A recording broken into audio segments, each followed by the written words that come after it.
Die preek is gebore toe die nuusberigte begin inkom dat ons land se ekonomie soos 'n skip is wat die perfekte storm binnevaar. En as jy nog nie in jou lewe al die losgoed op hierdie skip se dek begin vasmaak het nie, dan moet jy begin. Want die twee grootste wêreldekonomieë, Amerika, hulle sny hulle befondsing van ontwikkelende lande. So daar kom minder geld vir ontwikkeling in ontwikkelende lande, is lande soos ons. Dit gaan nou begin stop. So 'n groot invloei van geld in ons land se ekonomie gaan nou begin om al minder te word. Aan die ander kant is China in die moeilikheid en in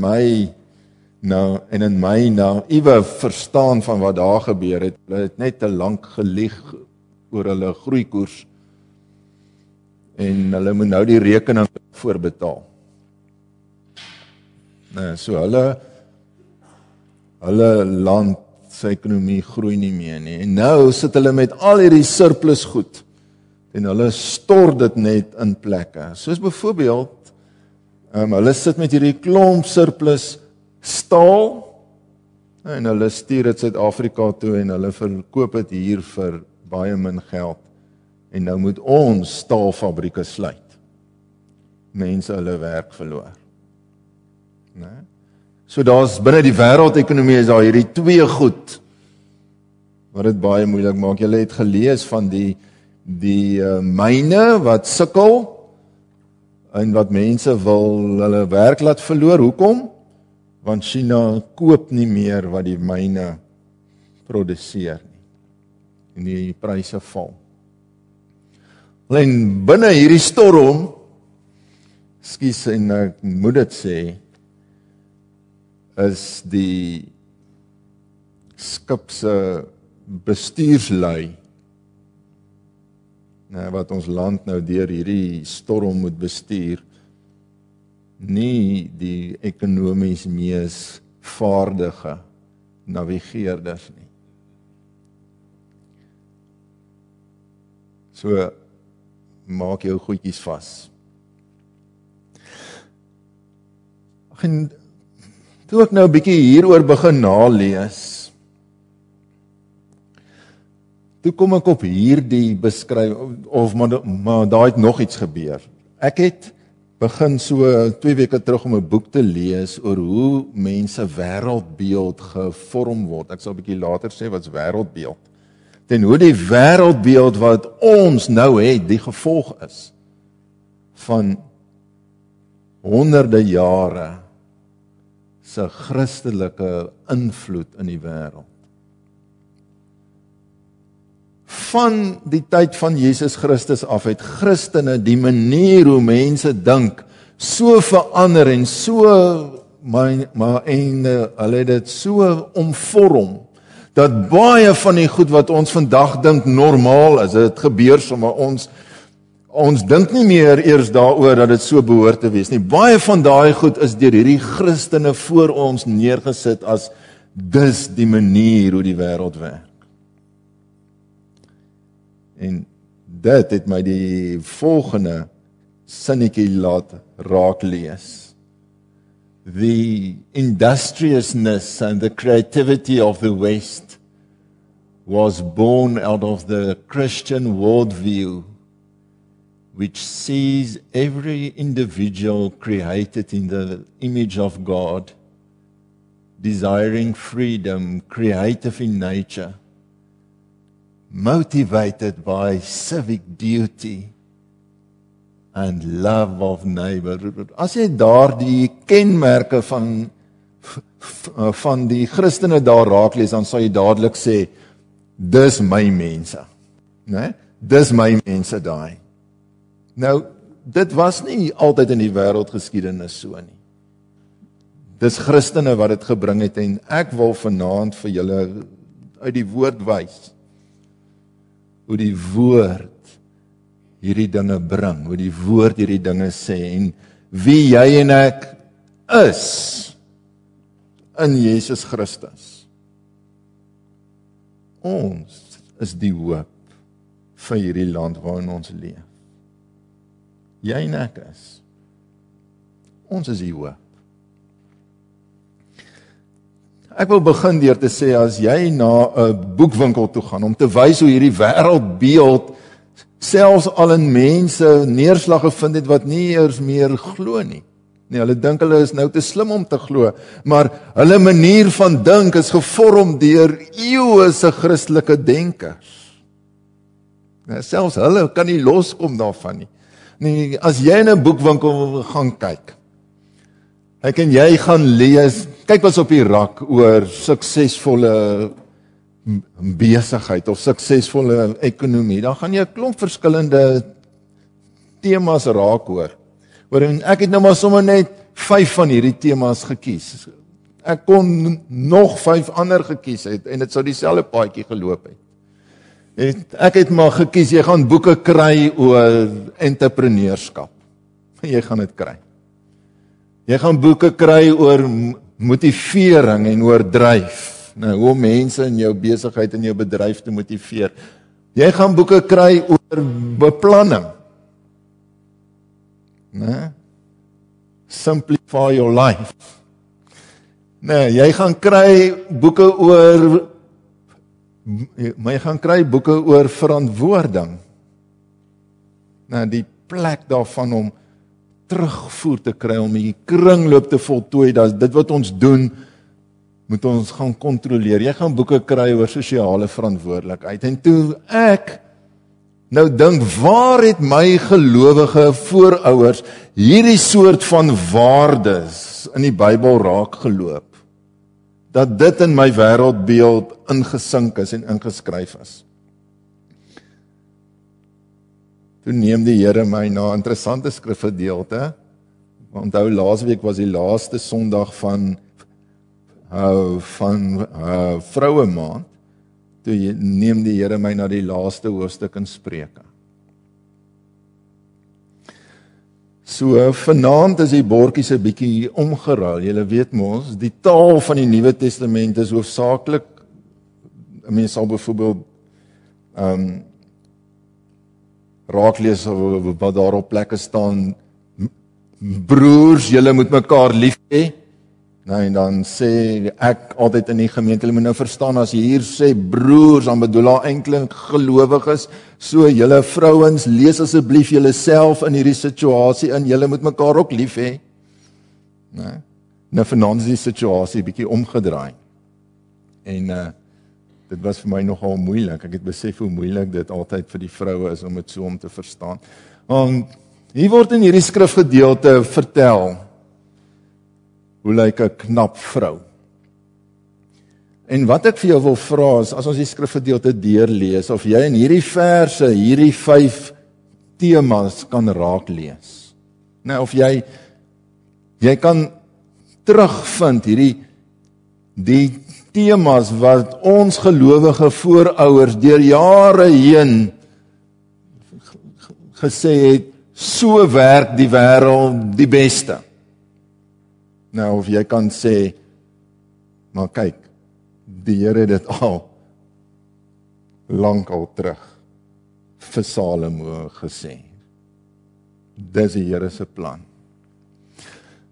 Lees saam met my. Maar 'n knap vrou is baie werd, baie meer as edelstene. Haar man steun op haar en pluk die vrugte van haar werk. Sy bring vir hom net voordeel, nie nadeel nie, haar hele lewe lank.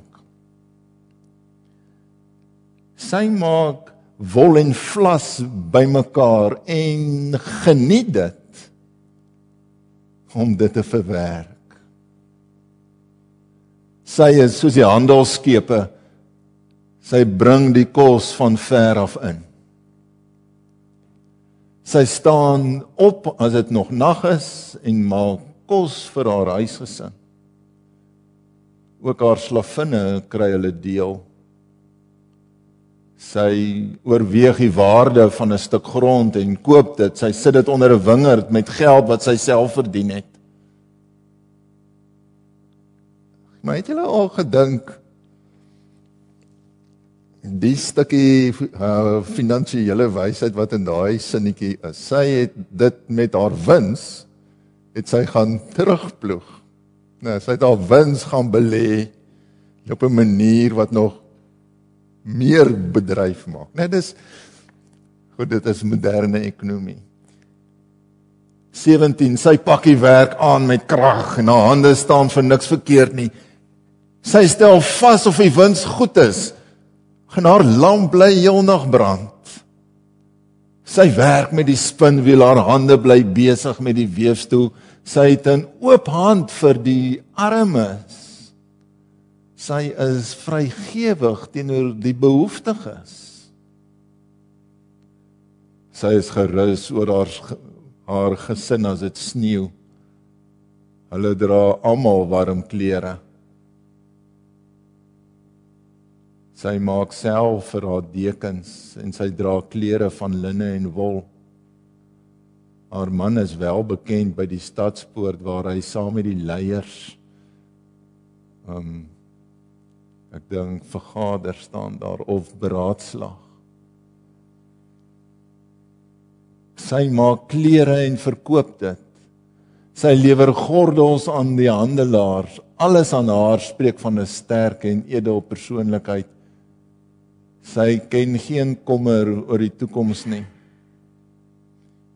As sy praat, is dit met wysheid. As sy leiding gee, is dit met liefde. Sy hou goeie toesig oor haar huishouding, lei sy nie. Haar kinders prys haar. Dan het die tweede deel van daai sin ook nou van die skerm afgeval. Daar is baie knap vrouens, maar jy oortref hulle almal. Uiterlike skoonheid hou nie. 'n mooi voorkoms is nie alles nie. As sy die Here dien, dan verdien 'n vrou om geprys te word.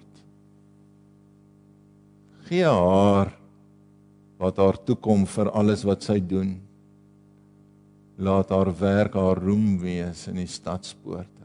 Gee haar wat blaai net weer terug asseblief. Gee haar wat haar toekom vir alles wat sy doen. Laat haar werk haar roem wees in die stadspoorte. Kyk na die verband tussen hierdie vers en die vers net daarvoor. As sy die Here dien, dan verdien 'n vrou om geprys te word. Laat haar werk haar roem wees. Haar werk is die manier hoe sy in hierdie gedeelte die Here dien. En ek het sommer 'n klompie van hierdie frases geneem en dit by van hierdie temas neergeskryf. 'n Entrepreneur, sy maak bymekaar, sy verwerk dit. Sy is soos handelskepe wat dinge van ver af gaan haal.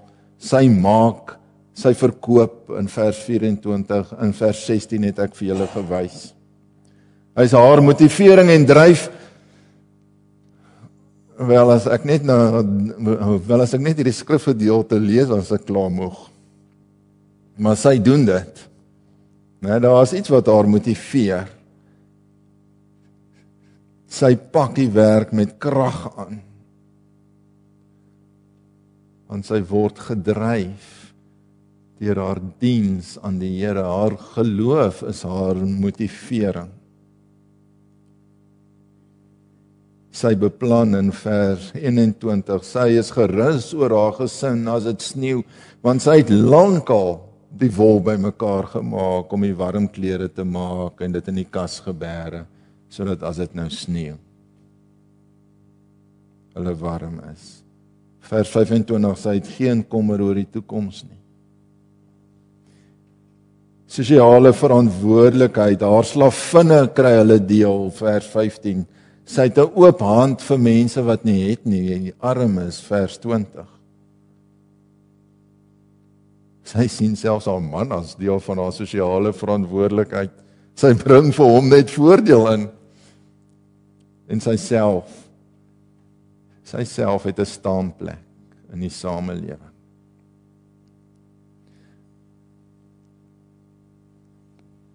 Kan julle sien dat die beste ekonomiese en ekonomiese beginsels waarin ons eintlik kan dink, is deur die jare heen deur gelowiges uit die Bybel gehaal. En hulle het dit gedoen en weer gedoen en weer gedoen en vir hulle kinders geleer en hulle kinders het naderhand begin dink, dis maar hoe mens maak. Dis ons manier van doen geword. Ek het nog 'n baie interessante oefening gedoen. As jy 'n wêreldkaart vat en kyk hoe protestantisme oor die wêreld heen versprei het, en jy sit dit bo op 'n wêreldkaart van waar daar vandag welvaart is,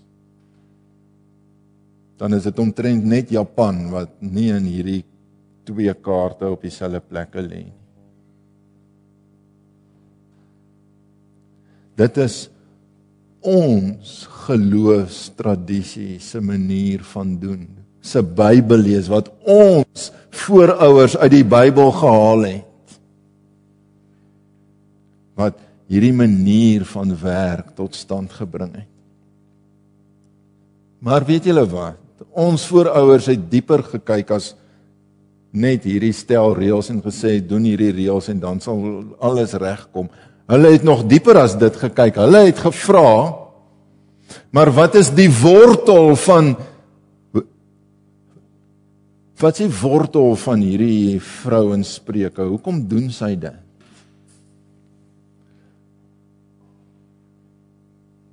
Gelowiges maak by mekaar en verwerp. Hulle belê weer, skep nuwe besigheid, is entrepreneurs. Want hulle het 'n God leer ken wat geskep het. Hulle het 'n skepende God leer ken. Dit is mos so. Ons lees met in die Bybel, die Here het in 6 dae die hemel en alles daarin gemaak. Hy het dit uit niks gemaak. Dis wie ons hemelse Pa is. 'n Dinamiese, kreatiewe, skepende God. Hoe kan dit dan anders as dat wanneer ons sy kinders is, as ons hom leer ken, sal ons dan nie skepend wees nie? Het sal tog nie so wees nie. Ons sal mos sy voetspore volg. Ons sal mos wees soos wat hy is.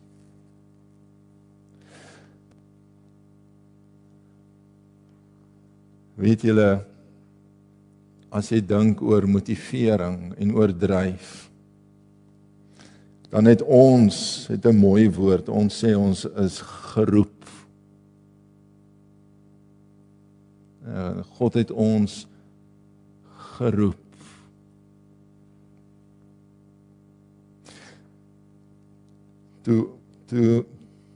Toe ek hier na die Kaap toe beroep is, het ek vir my vrou gesê, ek dink die Here roep my hiernatoe.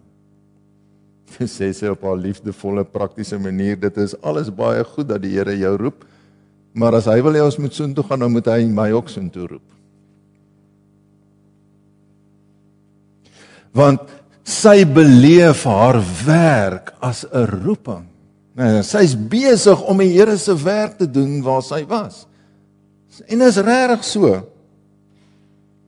Sy het by die Central University of Technology vir studente geleer om rekeningkunde vir kinders op skool te kan gee. En die kinders vir wie sy geleer het, kon nie eers as hulle daar kom die vraag lees en die vraag behoorlik verstaan nie. Sy moes begin om hulle te leer lees. Nou, watter beter roeping kan 'n mens in hierdie land hê, as dat jy vir onderwysers leer, hoe om vir 'n volgende geslag kinders 'n rekeningkunde te leer. Toe sê sy vir my, maar as die Here my moet, maar as die Here wil hê, ons moet hier weggaan, dan moet hy my daar roep vir 'n ding daar. En hierdie is my werk. En so, tong in die kies het ek vir haar gesê, wel, stuur jou CV, hier is 4 groot tersiêre instellings hier in die Weskaap, stuur jou CV, dan kyk ons wat gebeur. En 2 ure later, toe bel die dekaan van die CPUT haar en sê, ek het vir jou werk, sal jy asseblief kom. Toe sê ek vir haar, nou roep die Here jou nou, of wat nou? Maar die punt wat ek maak is, en ek dink jy hoor dit, dit wat jy jou lewe mee volmaak, elke dag, kan jy sê, jy is die Here se hande daar. Dis die Here wat hierdie goed gedoen wil hê. Ja, die Here wil nie net hê ons moet Bybel lees en ons moet bid nie. Hy wil hê daar moet mense kos maak en hy wil hê daar moet mense leer om kos te maak en hy wil hê daar moet mense wees wat vir besighede help om beter besigheid te kan doen. Hy wil daai dinge hê. My vraag aan jou is, in jou werk, beleef jy dit? Dat die Here daar is en hy sê, hierdie werk wat jy doen, ek wil dit gedoen hê. Doen dit vir my. Jy doen dit nie vir 'n salaris nie, jy doen dit vir my. Beplan. God is 'n God van orde. Dit is tog so, die hele skepping is vol wetmatighede. Dit is vol ritme, dit is vol patrone, dit is vol natuurwette. Natuurlik wil hy hê dat ons soos hy sal werk, soos hy sal wees, beplant en met orde. Verantwoording. Wel, die Bybel is vol van 'n God wat verantwoording eis. Soveel so eis hy verantwoording dat hy sy seun stuur om die gevolge van die verantwoording wat hy eis te kom dra. Dis vir hom belangrik om te kontroleer en die gevolge van dit wat gebeur, dat die mense dit sal dra. Dis wie hy is. Sosiale verantwoordelikheid. Hy stuur dan sy seun in liefde om jou en my 'n nuwe lewe te gee. Hy tree dan buite homself ter wille van ander. Dis wie hy is. Kan jy sien as jy oor jou lewe dink, waar jy ook al nou in jou lewe is, en selfs as jy nou reeds afgetree is, dan bly dieselfde vraag. Waar en hoe is jy die Here se hande en voete en mond? Waar en hoe is jy besig met sy dinge hier in hierdie wêreld? Dis wie ons is. Dis die gevolg van 'n lang tradisie van geloofsvoouers wat hierdie dinge uit die Bybel gehaal het. Ek het beloof, ek gaan ietsie sê oor wêreldbeeld. Mense wêreldbeeld is net soos 'n bril, waardeer jy na die wêreld kyk. Toe ek nou hiernatoe ry, dink naderhand, maar dit word nou donker. En ek kan nie mooi sien nie, en die kar se ligte lyk klaar aan, ek wonder of die ligte ooit brand. Toe besef ek het nog my sonbril op. Want ek het gewoond geraak, ek het die bril op. Ek het eintlik vergeet ek het die bril op. En dis 'n wêreldbeeld. Nee, dis 'n manier van dink, is 'n manier om na die wêreld te kyk, wat jy eintlik al vergeet het dat jy so na die wêreld kyk. Partykeer moet 'n mens die sonbril afhaal en weer 'n lekker, helder bril opsit dat mens goed kan kyk. Ek het vanaand vir julle probeer wys hoe mense die wortels van mense wêreldbeeld in die Bybel kry. Nou jy kyk na 'n skrifgedeelte en jy kyk wat bring die skrifgedeelte na bo en dan neem jy dit nog 'n vlak dieper. Want die ding is, ons is baie gou om as 'n skrifgedeelte, as ons 'n skrifgedeelte na bo bring, dan maak ons 'n lys van 'n klomp moets en moenies. En dan begin ons met mekaar raas as ons nie by hierdie moets en moenies hou nie. Maar dis nie wêreldbeeld nie, dis slawerny.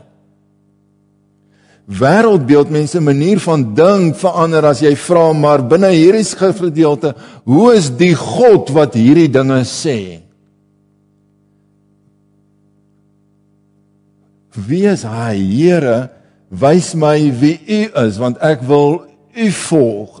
Ek wil weet hoe klop u hart.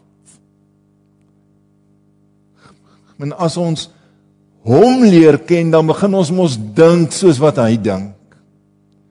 En dan word hoe hy dink my wêreldbeeld, my manier van dink, my manier van na die wêreld kyk. My helder bril waardeur ek na die wêreld kyk. As jy 'n slaggie oor jou wêreldbeeld wil dink, maak 'n bietjie tyd en gaan skryf die 10 woorde neer wat vir jou, nou, persoonlik, die meeste waarde het. Nou, begrippe, selfstandige naamwoorde, wat ook al, werkwoorde, enige woord wat vir jou belangrik is. Skryf 10 van hulle neer. En as jy jou bril 'n bietjie wil blink vryf, dan kyk jy die 3 wat die minste pas by wie God is. Of die 3 wat dalk vir God die minste belangrik is. En jy trek hulle dood. En jy vra vir die Here, Here, watter 3 wil u hê moet ek in hulle plek in my wêreldbeeld insit?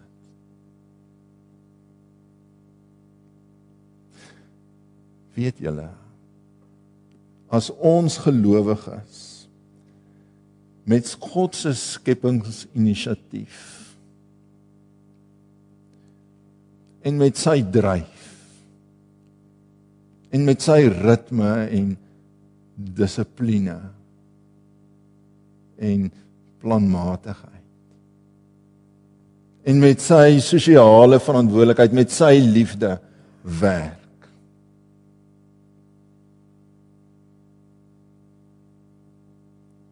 Dan is ons die hoop vir hierdie land. Dan is ons dit. Dit is bykans onmoontlik vir 'n mens wat nie hierdie wêreldbeeld het nie, om met hierdie waardes, om met hierdie manier van lewe die wêreld te gryp nie. En dit is bykans onmoontlik, jy kan maar raas, jy kan maar blaas, dit gaan nie help nie. Maar jy en ek, ons sien hierdie God. En in die mate wat jy en ek hierdie God, wie hierdie God is, leef en sigbaar maak en sy werk doen in die plek daar waar ons werk, of ek 'n sekretaresse is en of ek 'n baie belangrike besigheidsman is, elkeen doen dit. Dan gaan ons die mens langs ons saamneem om dit saam met ons te begin doen. En dan, liewe broer en suster, is jy en ek die seën in hierdie land wat ons bedoel is om te wees.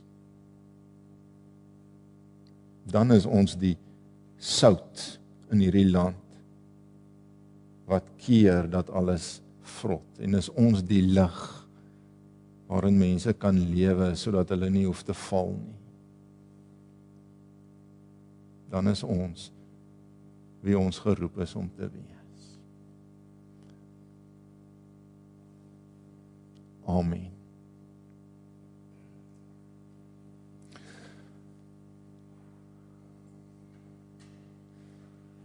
Kom ons buig die hoofde en dan bid ons saam.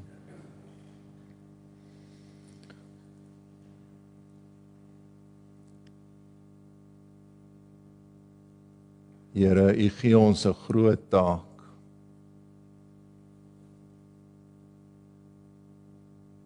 U gee ons die taak om meer te doen as net om self aan die lewe te bly. U roep ons om in 'n land te leef en te werk tot seën van die mense langs ons.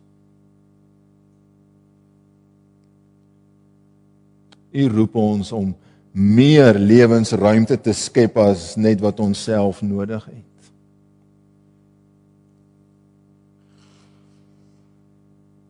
Want dis hierdie gesindheid wat U teenoor ons gehad het, wat ons voete die meeste onder ons uitslaan. Dis wat ons so geweldig van U bewonder. En dis hoekom ons hier is.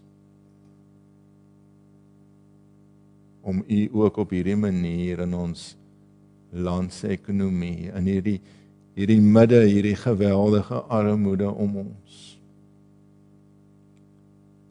sigbaar te maak. U hoop. Here, ons geloof,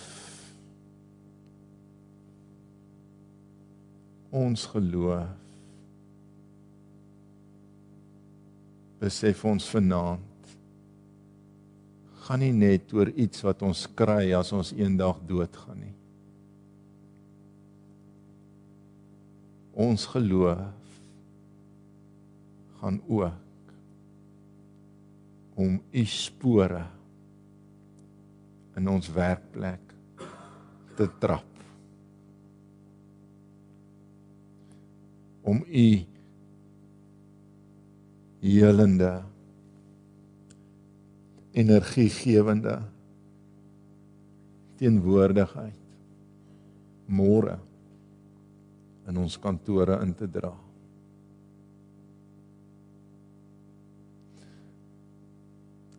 Ons word baie gou moedeloos en weer in onsself gekeer, selfsugtig, want daar is so baie om te doen.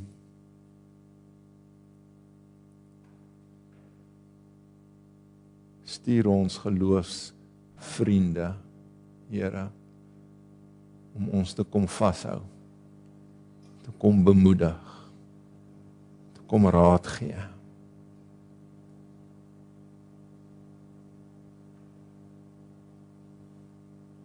Dis 'n heerlike, opwindende voorreg om die trustees van U boedel te wees.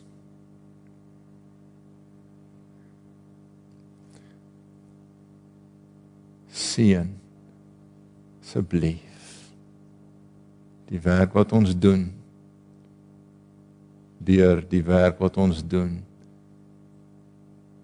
in U hande te laat, te gee, en op U manier te doen.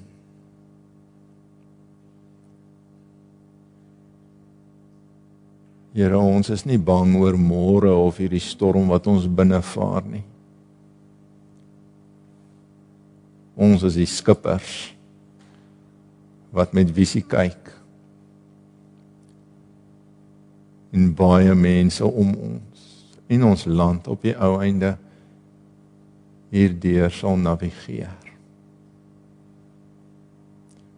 Ons is die mense wat U gestuur het, om dit te wees. Ons hoor U roep, en ons staan op, sê, ons is hier, Here, ons is gereed. Wat moet ons doen? Amen.